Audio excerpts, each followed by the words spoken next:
So I never posted about this story, about the Maryland Sika Hunt. I got an outfitter. I paid them. They tried to scam me out of my deposit. It didn't work.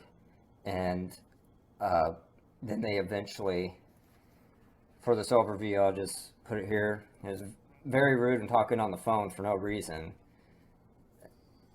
This is DOA Outfitters out of Maryland, ran by Joe Austin. So it's DOA Outfitters INC.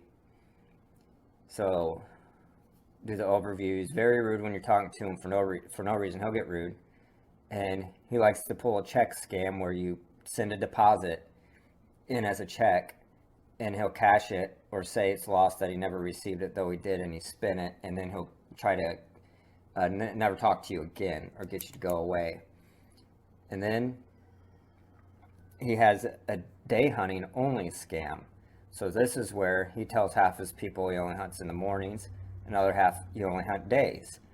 So the day hunting only scam, it's you think you're hunting this one area when you go there, and you like the muzzleloader season is a 3-day hunt, so you pay him for 3 days of hunts. Then you get there, and what happened with me and the other groups that arrived, he then told us all that we're going to be meeting very vaguely a guide, and here's his number, and then not give us much detail about any of it. But then he says that we don't hunt during mornings, only during the evenings. So we found that suspicious, especially me, since he just tried to do a check fraud thing, telling me he never received my check and he cashed it, trying to get me to give him more deposit money, again, on top of it.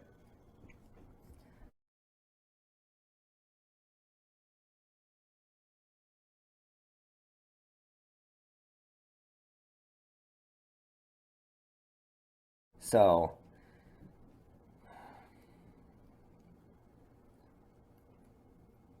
how should I say this? So we paid for full day hunts, 3 full days. Then he tells us that we're only doing half that, just the evenings, and we're not going to get any of our money back. Obviously, he doesn't even bring that up. He just does it. And the reason why that is because he has people hunting in the mornings, and he doesn't think you're going to find out about it. So he is double booking your hunts. You think you're exclusively hunting this area, and he wants it to stay exclusive to only evenings. So you think no one's hunting in the mornings because he says that if you get in there in the morning, you might spook the deer out, and they come back towards the evening, so you won't walk in on them midday. So you go in during midday, and they'll come back at night to the feeders, and you can shoot one. And really, he's getting more money for less work. So you're paying for 3 days, and you're only getting to do half those hunts. So then he's having the same with other hunters. So he's getting double the money, for less work. So he's just cramming as many people into the spot as he can to get more money. It's fraudulent. Let's see. Oh, he fraudulently kicked me off the property and decided to end outfitter services entirely without a refund. So, and he said that he will get back with me once investigation is done to determine my refund, and he never did, and it's been a year. So, how that happened, this is a very suspicious way. I finally got past that check fraud scam. We go out to the woods to hunt, and he pulls me in a different direction from everybody, and I'm only hunting 40 yards inside the woods. Tell him I want a different spot. And this guy, Chris, won't give me a different spot. Then, they don't even tell me the property boundaries or nothing, though it says on their website they will do that. I have to download Onyx app. I had never used it before, but it became quite helpful. It showed me all the property lines.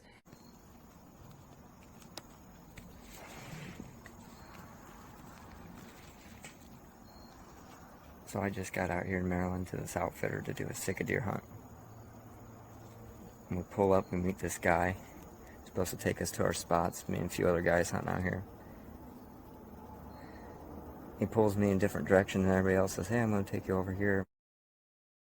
Walk down this trail right near where we parked, and there's a tree stand just inside the woods right there in front of a bait pile. And he says, this is where you're hunting. I asked him to go to a different spot because we literally just parked right there. We're all talking and everything. And they're basically like, this is the best we can do for you. I don't think I'm going to get anything.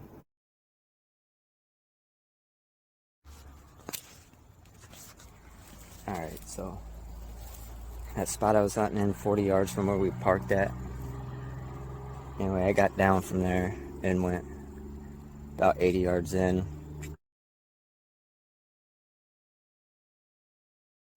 Found some deer crap and just sat on it. Just sat there. And then I got a call from the guy after I was sitting there for a couple minutes, cussing at me, saying he's gonna kick my ass. I need to get out of the woods because he told me to not get out of the tree stand. And I paid $1,500 to hunt out here. And so I'm like confused. I was like, I paid to hunt here. You didn't tell me not to stay in that stand. Anyway, so he's like, I'm gonna kick your crazy. This whole trip has been crazy, very bad. So I leave, I go up to the road, and I'm reading the rest of this text he's sending me and trying to look up Maryland Conservation Officer number to get a hold of him. Then this guy comes up, parks his truck right next to mine, nose to nose, and starts yelling at me and threatening me, telling me to get off his property. I'm like, who are you? I don't even know what's going on. It's not even the same guy who was yelling at me on the phone. Come out. That's the actual property owner of this place. That guy, who's supposedly running an outfitter business, is buddies with people who have leases on property, and then they let people hunt that property, and then the actual landowner did not know that that's what was going on. He asked me, who's back there? Why are you all back there? So then he gave me permission, written permission, to hunt the part that he isn't leasing to that other guy. Then because I got out of the tree stand, he tried to, this Chris guide, Chris is the guide for Joe, tells me to leave because I got out of the tree stand, and I was like, that don't make sense. I'm still hunting in my spot, really. I tried to explain to him the way hunting works, that I'm just down from the bait pile and the way the wind direction's blowing and everything, and I don't want to be that close to the vehicles that the deer will cross where I'm at first, and he just won't have it, threatening to beat me up, all kinds of stuff that YouTube would censor if I say it all, but bodily injury, all that, and cussing at me constantly.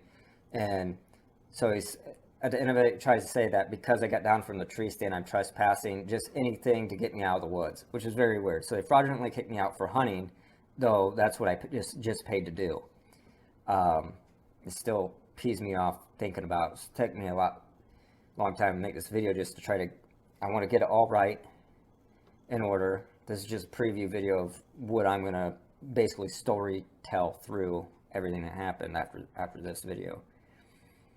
But to put some things in context, one of the guys from the hunting trips that I had, that I was there with, I wasn't there with any of them. They just came from other states, and we all ended up being there at the same time to do these hunts. And they shoved us in the same woods, elbow to elbow, basically.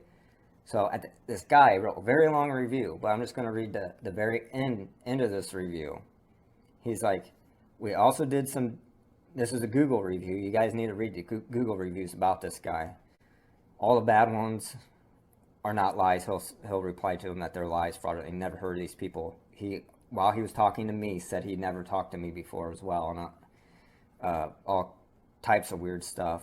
And I'll go into that in a while. So at the end of this guy's review, he said, we also did some digging around after our trip and found that Joe, the owner, had an illegal operation going on in Montana in 2007, as per the news article. And then they quote the news article below. Joe Boyd Austin of Mardella Springs, Maryland, accepted a plea agreement this month in Phillips County Justice Court in which he pleaded guilty to 5 counts of acting as an outfitter guide without a license, 4 counts of wasting waterfowl and upland birds, 4 counts of unlawful possession of illegally taken wildlife, and other counts of hunting without a license, loaning big game licenses, and even killing a protected shorebird. And then the guy ends it with, I guess that's what we get for not researching an outfitter thoroughly enough before booking. But I wasn't even able, when I came back, I tried to do a bunch of research on this guy for doing this video, and I still never found that, but he replies back to it. Well, I've never seen such a twisted pack of mistruths, don't know what he said there, in all my life. To sit down and compose such a story so is incredible, and I will not participate in this sick storytelling. The Montana issue is so dark and gloomy that if I spoke of what really happened, everyone reading this would quit hunting. Call me anytime, Matt, to discuss this matter, if you can handle the truth. And then he writes in, imagine that. After months of waiting for a phone call, Matt never called. No surprise there. Well, he also kicked me out fraudulently. His outfitter, Chris, did. Now, after that happened, I got permission from the landowner who actually owned the property. Joe doesn't own any of this land. His outfitter, Chris, leased this property from the landowner. The landowner had no idea that they were doing this for a hunting operation. So when he found me parked out by the road, sitting on like the side of his property, he got mad thinking I was trespassing, and then he tried arguing with me, so I called the cops, and then he found out the whole story because he listened to what I was saying to them. But so then he let me hunt on his other part of his property, gave me permission because he felt bad for what they did to me. And so when I went out for my hunt, I called Joe to ask, like, hey, Chris said he's not gonna do any guiding for me anymore, kick me out of that just because I was hunting, and he didn't think it was right the way I was hunting. So since he's acting kind of crazy, do you have any other spots for me to hunt? And he's like, well, I did get a couple texts from Chris. I'm going to try to figure out, and I'll get back a hold with you. So I'm like, okay. And he gets back with me and tells me that I got to come to the garage, which is like my word that I'm giving his garage, because he calls it a lodge, but it's his garage. He tells me to go back there to the garage to pick up my stuff, that he's ending all outfitter services entirely for me, and would do a refund depending further investigation. And because I had asked him if there was any other places I could hunt, because Chris is not wanting me to hunt with him for because I was still hunting the same area. I'll get into all this stuff in detail in a little bit. So Joe Austin says he'll get back with me once an investigation is done to determine my refund, and he let me know that it won't be a full refund, and it's been a year. So I want you to think about this for a moment. These people write a review showing all the fraudulent things Joe Boyd Austin of Mardella Springs, Maryland, has done for illegally outfitting and guiding without a license in Montana.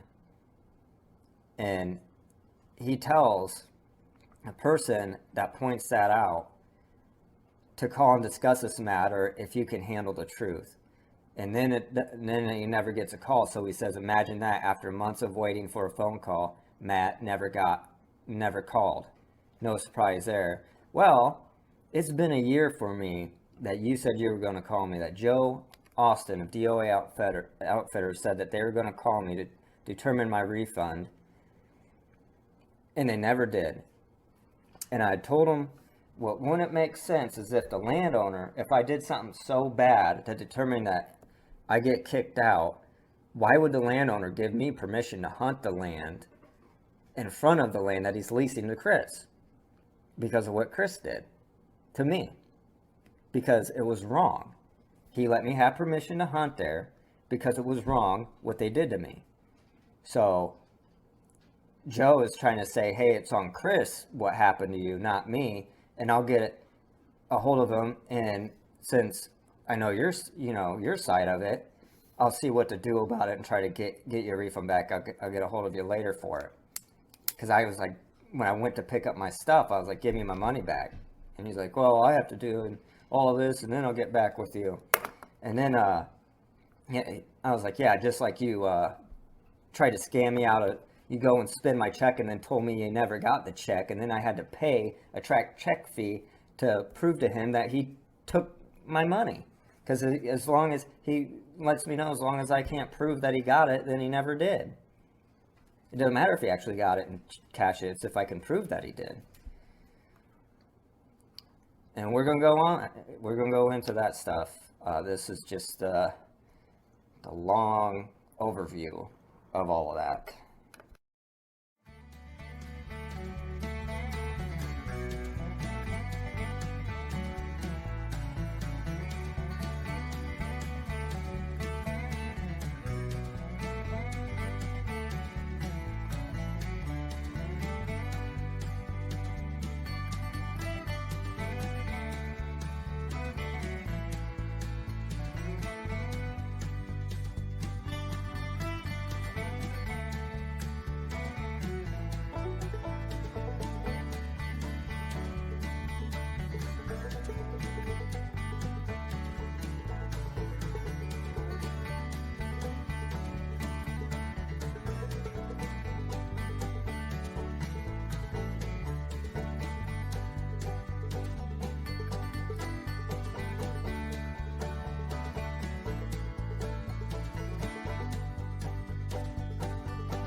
So I got permission to hunt over here. The guy in the blue truck kicked me out of hunting over there because I sat on the ground and not up in a tree stand. So the person who actually owns all this property told me that I could hunt this part of it if that guy's being that way. But that guy just showed up and told me to get out of here again, tried kicking me out again. Well, where are you going to put a climber up? I already got it up there. I mean, where is it so I know where you're going to be at? You can video me all you want to. I don't care. You got to understand my point, man. You can turn that on, off, whatever.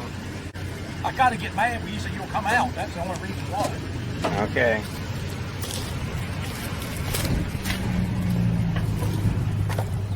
Wacko.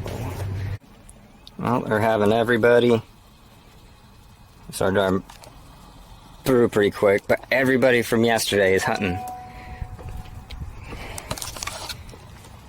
in the same spots. People just drove by. We're all, I guess, hunting in a line from each other yesterday, which pissed me off when I was sitting on the ground about 80 yards from a tree stand. And he still thinks he told me that I have to stay up in the tree stand, and that's the rules, otherwise I'm kicked out. And that was never ever said to me. I paid $1,500 to hunt, so I thought I could hunt.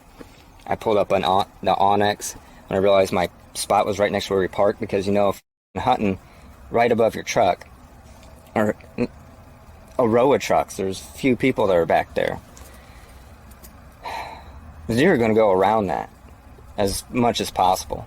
And let's say I'm up there hunting, and a guy decides to go back to his truck, and I'm hunting by the trucks. If a deer even did walk by, sure enough, it's not going to... So, hunting near vehicles, when other people may go back to those vehicles at any time for any given reason, just is going to ruin your hunt. You don't do that. So I just walked in a little bit further and sat down where I saw a deer sign. Didn't think it was a problem, and got kicked out. Because they wanted to screw up my day and give me a tree to hunt out of, when I told them I didn't want to even be in it at all.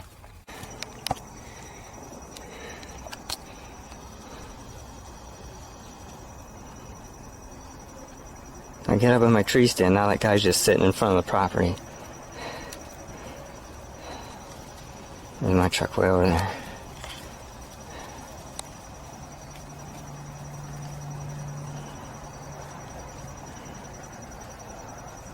fuck up my hunting. This is supposed to be that DOA Outfitter service and their guide Chris acting like a crazy maniac.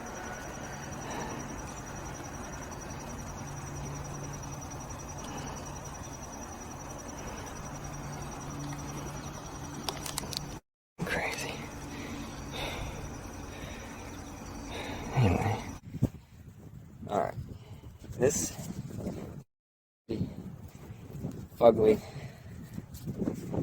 fugly truck. Demo Ranch had Goldie, I got fugly.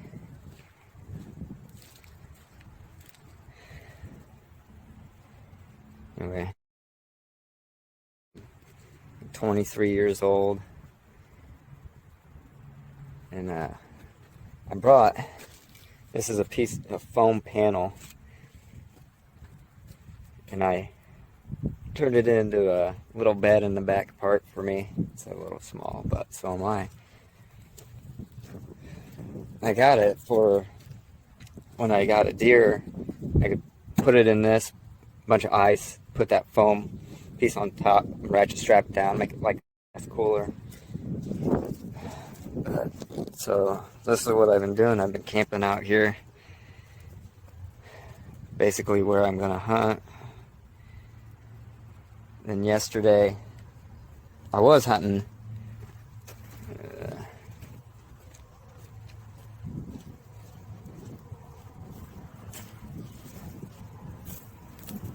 I was supposed to be hunting back down this road.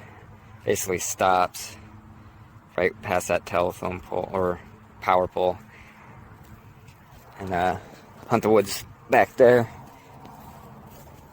But didn't like that I was hunting the spot the right way. They put me in a tree stand right next to where we park our trucks, 40 yards in the woods from where the wood starts, from where our trucks are at. I asked the guy numerous times, I'm like, and he's like, no, I insist, this is fine.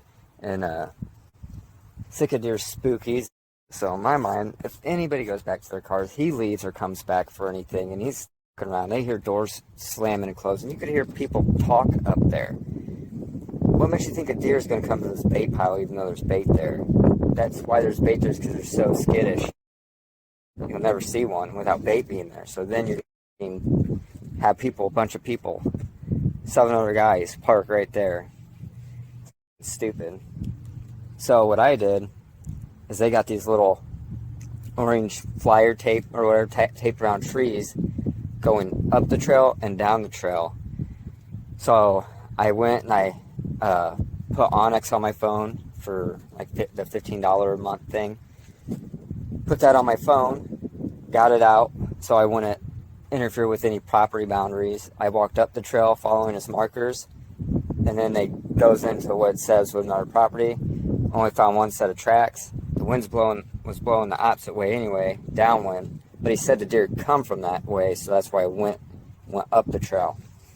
So then I went down the trail, and the wind's blowing from now the tree stand my direction. And I sit down because I find some crap. So I'm like 80 yards from my tree stand.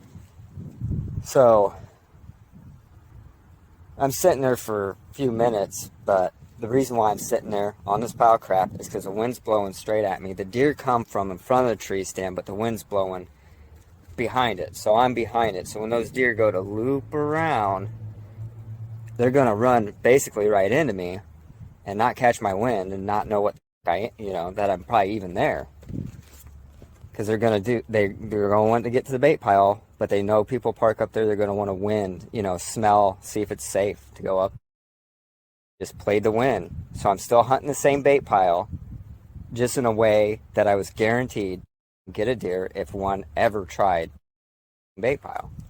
So he calls me on the phone, kicks me out. They won't refund me any money. They kicked me out of the lodging too, and all the other hunting properties he said he had, probably because I had none, because they took the same guys out. They kept taking them here too every day. One of them supposedly, they said, got a weird 4-point, which I haven't gotten back with them to see what that means. I had 3 deer out here last night, by me, so I just moved my tree stand over so I can see better where they came from, because it came there right at dark, right at last light. So hopefully I get one about right at last light. I went to the Walmart. I had to buy a self-climber, climbing sticks.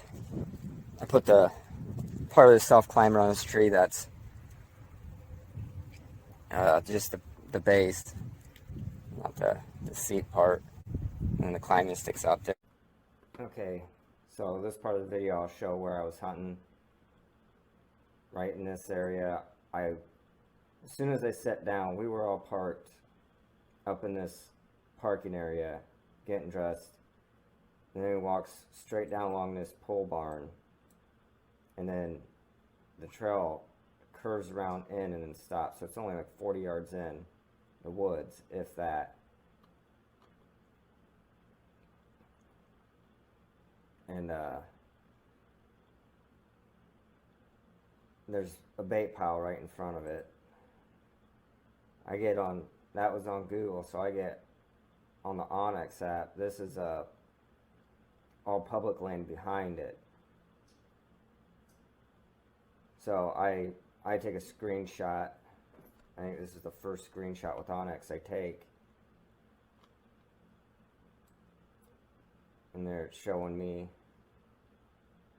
But it also tells me where I'm at. So I'm in that tree stand, and I'm staying in this area. I'm not crossing no boundaries.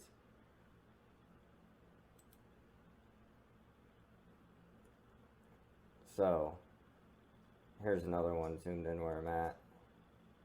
This is the pond thing that he thinks exists, but it don't exist there. It was used like as a drainage or something. It's not an actual pond. It's, at that time, it's just piles of bark, wood chips that are all bark, and they're just laying across that area all flat. And I end up getting permission to hunt that side from the landowner who owns everything that's there. So I end up back here when I was right here, and I'll do some little drawings to explain why I did this. And he tries to say this is why I got kicked out.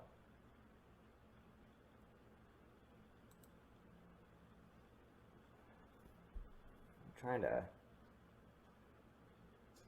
do a drawing and it just went black screen on me.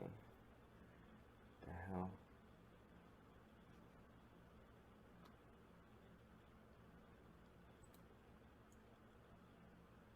So I'll do the color red. Well, first I'll do orange or blue. I'll do a blue dot. Since there's a blue dot there, I'll do, that's where I was right here. And then I'll do orange for where I walked. So I got down, since he said the deer come from this pond, which I can't see because there's this long pole barn in the way, because I'm literally just inside. This is a whole long like yard right here, and I'm just inside the woods, 40 yards. So he said the deer come walking through like this. And so I get down, and it's a low spot. I get down and I start doing a zigzag pattern, seeing if there's any deer sign, and I go up to right here, and this whole thing is a pole barn. I stop because the property line's over here, and I'm looking at where this pond is, and it's not there. I'm standing in this low water. It's not very deep, and like I'm just wearing muck boots, and I look inside that pole barn. Down at the other end up here, there's that kid messing around with like a four-wheeler or something in it, and looks right at me. I figure, and I think this is how he knows I was walking around down from my stand, because then they start looking. But why it was even up in there, I don't know why. But so the wind is blowing this way, and there's no deer tracks up in this spot. So I go and sit back down in that tree stand. And I had, when I was zigzagging back and forth like this, looking up in this direction, and I can see this area is pretty beat down with tracks. And it's going out and around this way. So you're having deer just come straight through this stuff and come up this way. I can also tell there's spots in here like this that are coming straight in, and there's deer poop sitting right there. So, and this is all like bedding area. So they're creating, they have the wind blowing in this way, and they know there's bait right here. So they're going around it and waiting. They're through this thick stuff so you can't see them, and they're using all their senses to their advantage because they want that bait. And I can see some come walking right up like this to it, and then mainly all of them keep going around like through this woods away from that area. So they're getting really used to a lot of pressure and a lot of people parked up in that area. And they want the bait though, so they're gonna play the wind, where they can wind you, they can smell everything that's up in this area and where this bait pile is at, and they can wait until dark to go up there. So that's all I did, is I just sat down right there where all these trails come together and intersect, and I just sit there. And that's called hunting, and that's what I was there to do. I was not walking around the woods. I was still hunting over my bait pile area, but I was doing it in a more efficient way. And if you would have left me alone, I would have been the only one to get a Sika deer out of there that day, or at all, turns out. And I would have been on my way, and they wouldn't have had to deal with me. And then instead, they ended up having to deal with me the rest of the time, the rest of the muzzleloader season.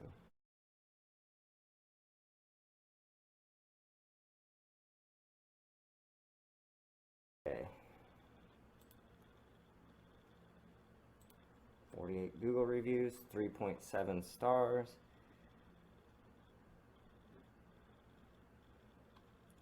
This first comment I see here from a week ago says, I visited with DOA midsummer so I could understand what a Sika hunt would be like.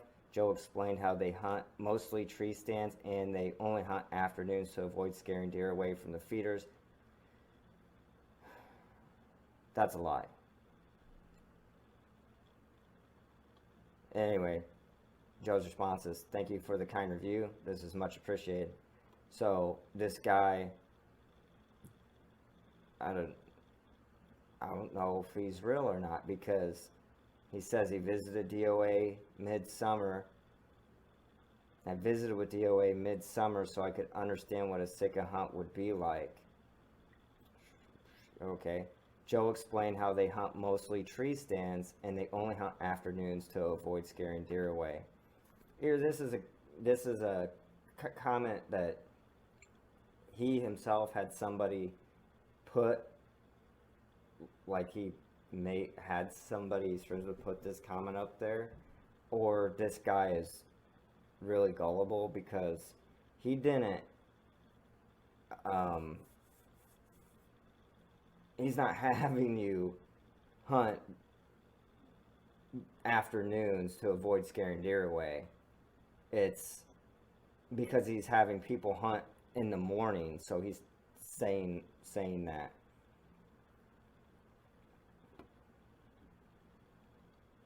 There's one person who's commented on his Fox Red Lab puppies, giving him good reviews.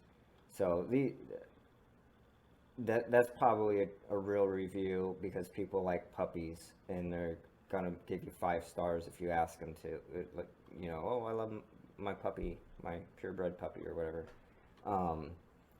So I wish there was a way to get just a hunting outfitter part Google reviews just on that, because now these are boosting his these people who are using other things like his dog breeding are also on his DOA Outfitter service, giving him 5 stars. So his rating is actually quite lower from just the hunting aspect. And his rating's only 3.7. So imagine what it is if you take away these 5 stars from people buying puppies.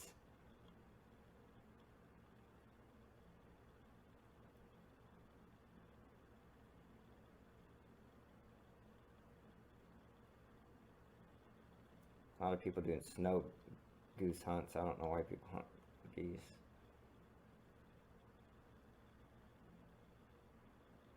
Likes to take people's money and then ghost them. Be careful dealing with this crook.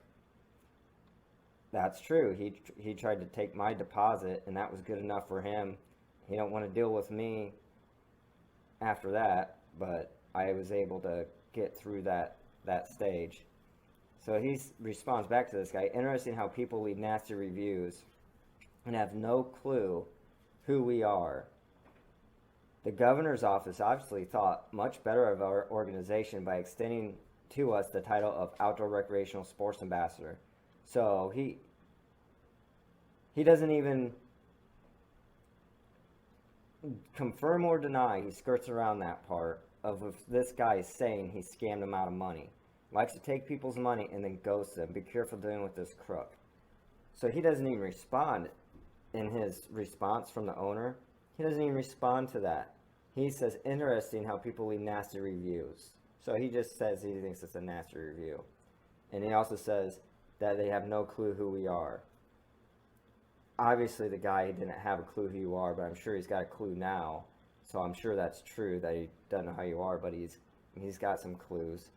The governor's office obviously thought much better. So you're hiding behind an award that you were granted falsely, it looks like, and then you're justifying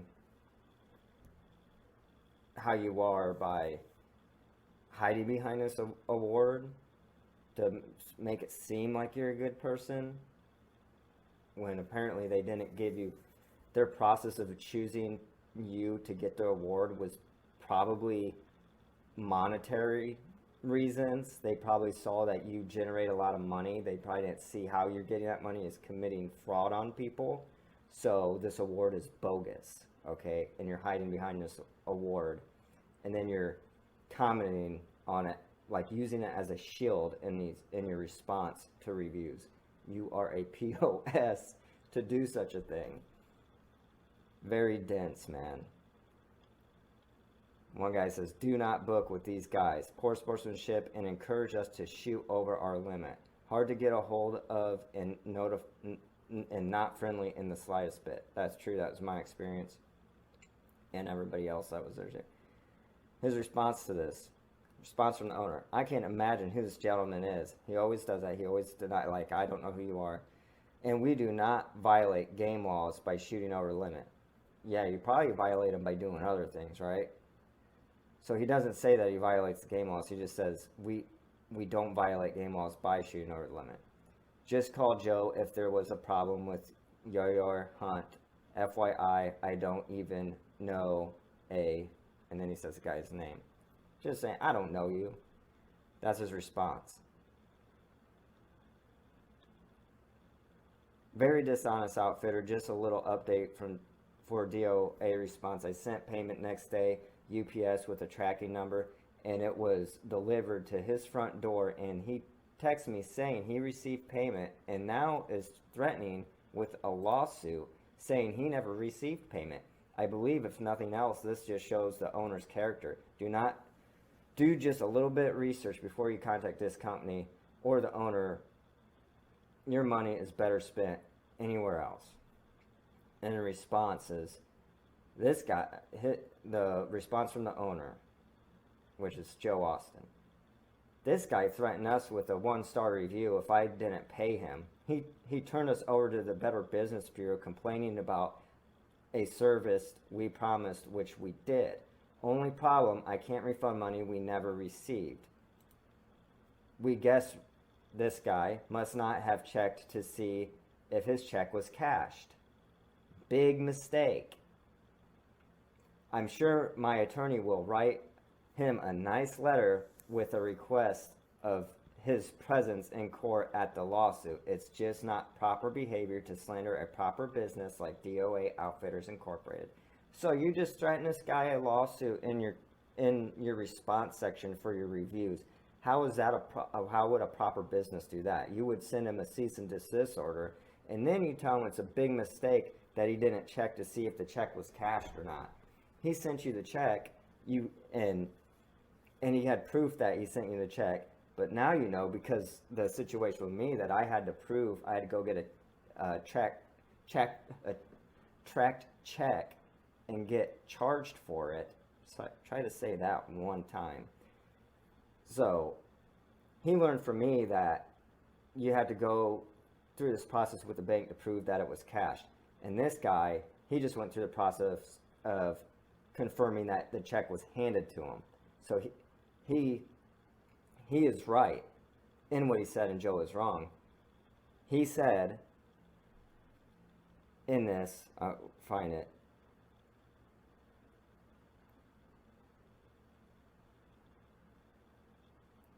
So his argument is, he said that he delivered it to Joe's front door, and Joe texted him saying he received payment. So he received the check. Then Joe is twisting a little bit by saying, I can't refund money we never received. We guess this guy must not have checked to see if his check was cashed. So he went from saying received to doesn't matter if it was received if it wasn't cashed. So he's kind of skirting a line there. And then he threatens a lawsuit. This guy can just screenshot this, and the lawyer that's defending him, if Joe actually did try suing, would just tear him apart. He would owe this guy money instantly. But even if the court awarded somebody that Joe scammed money to him that Joe has to pay, Joe still wouldn't pay. he wouldn't pay.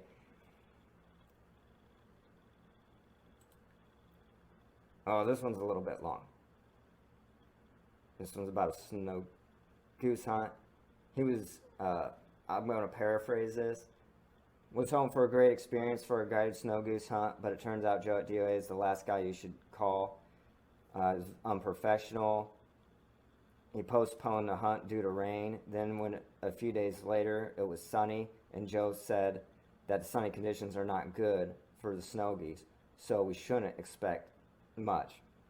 Seems he just didn't want to deal with going out in the rain, even though that would have given us a much better chance. Paid $300, you'd think the guy would be better to his clients and give him a better chance at birds. Meanwhile, when we didn't have birds overhead, Joe was standing up, hardly even paying attention, had his dog running all through the decoys and around us, and even drove into the field when we had birds coming towards our group. I would not recommend DOA Outfitters to anyone. Take your money to a guide that actually cares about making the hunter have a good experience for the clients, or whatever, blah, blah. And the last part's actually good. It says, make good experience for the clients and not just his own comfort and profit. That is exactly what it is. You show up or you give him a deposit, he goes back inside and sits on his butt, doesn't want to deal with you. Now, Joe's response to this is, no idea who this is, so I cannot respond properly. But in a review prior, he improperly threatened to sue somebody. I have a lawyer request their presence even at the lawsuit. That's not proper. No idea who this is, so I cannot respond properly. Very likely a so-called guide competitor. We don't charge $300 for a goose hunt either. Feel free to call us at any time to discuss your concerns. Dense.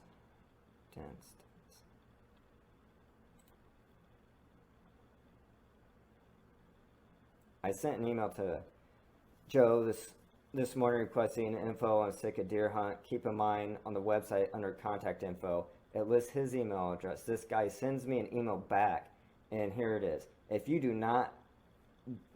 don't do me justice and call, I'd rather not take you. I wish to only take gentlemen. Myself and my guides don't need the rude grief. End quote of what Joe's email was to him.